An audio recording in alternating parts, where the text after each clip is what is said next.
तो भाइयों आज हम बात करने वाले हैं बैटल थ्रू द हेवंस के एक ऐसे टॉपिक के बारे में जो हमेशा फैंडम में डिस्कशन का सेंटर रहा है और वो है डोडी ब्लड लाइन।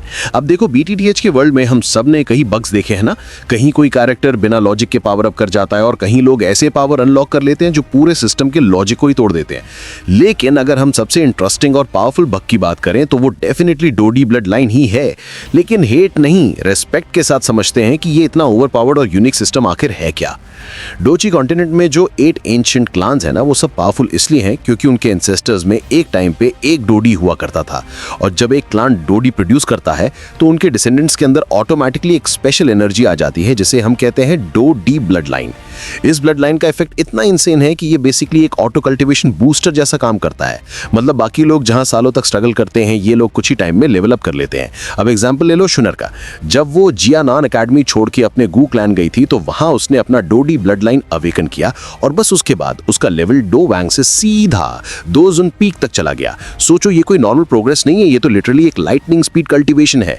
फिर उसके बाद जब उसने अपनी divine grade blood line unlock की और शाओयान के साथ मिलकर एंशिएंट टूम में ट्रेनिंग की तो सिर्फ कुछ साल के अंदर ही वो डोज उनके 8th स्टेज तक पहुंच गई। और जब उसने शाओयान को हेल्प किया purifying flame demon flame refine करने में तो उस प्रोसेस में थोड़ा सा एनर्जी एब्जॉर्ब करते ही सीधा 4 स्टार डो शेंग बन गई।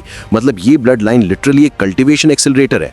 कोई वंडर नहीं कि सब कहते हैं डोडी ब्लड लाइन ही बीटीटीएच का सबसे बड़ा ट्रम्प कार्ड है। अब यहाँ एक और इंटरेस्टिंग पार्ट आता है।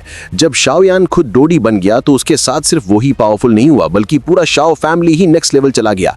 उसके फादर शाओजान जो पहले एक एवरेज स्ट्रेंथ के बंदे थे सडनली डो वैंग से सीधा लेवल अप हो जाता है। बताया नहीं गया पर कम लेवल तो बिल्कुल नहीं होगा। और उसकी बेटी शाओ शाओ जो वैसे ही टैलेंटेड थी डोडी ब्लड लाइन के इफेक्ट के बाद स्ट्रेट 8 स्टार डोशेंग बन गई। अब ये देखकर लोग कहते हैं ये कोई ब्लड लाइन नहीं, ये तो एक फैमिली वाइड बफ सिस्टम है। लेकिन ऑनेस्टली इससे हमें एक चीज समझ आती है कि बीटीटीएच के वर्ल्ड में लेगेसी और लीनिएज कितनी इंपॉर्टेंट होती है। जो पावर एक जनरेशन में क्रिएट होती है वो नेक्स्ट जनरेशन के लिए एक ब्लेसिंग बन जाती है। अब अगर हम डोडी ब्लड लाइन को कंपेयर करें दूसरी स्पेशल फिजिक से तो आपको डिफरेंस क्लियरली दिखेगा। जैसे लो पॉइजन बॉडी का एग्जांपल। शाओई शियान के पास ये एबिलिटी थी और इसके वजह से उसकी कल्टीवेशन स्पीड भी शाओयान से ज्यादा फास्ट हो गई थी। वो कुछ ही सालों में डो जैसे डो जोंग तक पहुंच गई। लेकिन उस पावर के अपने साइड इफेक्ट्स भी थे। उसे हर वक्त रेयर पॉइजनस हर्ब्स चाहिए होते थे वरना उसके अंदर का पॉइजन कंट्रोल से बाहर हो जाता और वो खुद एक चलती फिरती विनाश मशीन बन जाती। अगर शाओयान ने हेल्प नहीं की होती तो वो अपनी ही पावर से खत्म हो जाती। फिर आती है किंगलिन की 3 फ्लावर प्यूपिल्स। वो सर्पेंट टाइप बीस्ट्स को कंट्रोल कर सकती है even 9 headed emperor serpent king तक। लेकिन ये पावर इतनी रेयर है कि पूरे कॉन्टिनेंट में कुछ ही लोगों के पास मिलती है और सर्वाइवल चांस भी बहुत लो होता है। तो हाँ वो एबिलिटी स्ट्रॉन्ग है लेकिन उनके ड्रॉबैक्स भी हैवी हैं। डोडी ब्लड लाइन के केस में ऐसा कुछ नहीं, ना कोई पॉइजन बिल्डअप ना कोई डेंजरस बैकलैश, बस थोड़ा सा टाइम चाहिए अपने रिल्म स्टेबलाइज करने के लिए और फिर आपका ग्रोथ ऑलमोस्ट अनस्टॉपेबल होता है।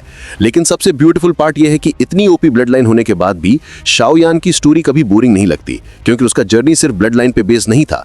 वो एक ऐसे लड़के की कहानी है जो वेस्ट टैग के साथ स्टार्ट करता है और अपने डिटर्मिनेशन और स्ट्रगल से पूरे वर्ल्ड को प्रूव करता है कि कोई भी इंसान अगर चाहे तो अपनी डेस्टिनी खुद लिख सकता है। उसने अपने शाओ क्लैन के गिर चुके नाम को वापस उठा के आसमान पर लिख दिया।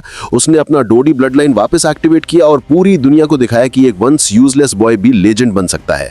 और यही रीजन है कि हम फैंस बीटीटीएच को इतना पसंद करते हैं क्योंकि यहां सिर्फ पावर्स नहीं, एक journey of will power, struggle और रिडेम्पशन भी है।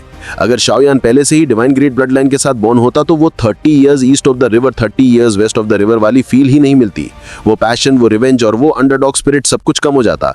इसलिए चाहे डोडी ब्लड लाइन कितना भी ओपी हो उसके बिना भी बीटीटीएच का चार्म वही रहता है, एक इंस्पायरिंग कहानी एक लड़के की जो गिर के उठता है और दुनिया को बदल देता है। तो भाइयों तुम्हारा क्या कहना है? तुम्हारे हिसाब से बीटीटीएच का सबसे पावरफुल या इंटरेस्टिंग बग कौन सा है? डोडी ब्लड लाइन, पॉइजन बॉडी या कुछ और? कमेंट्स में जरूर बताओ। और अगर आपको एक्सप्लेनेशन पसंद आया हो तो लाइक करो, शेयर करो और चैनल को सब्सक्राइब करना मत भूलना। मिलते हैं नेक्स्ट वीडियो में, तब तक के लिए कीप कल्टिवेटिंग।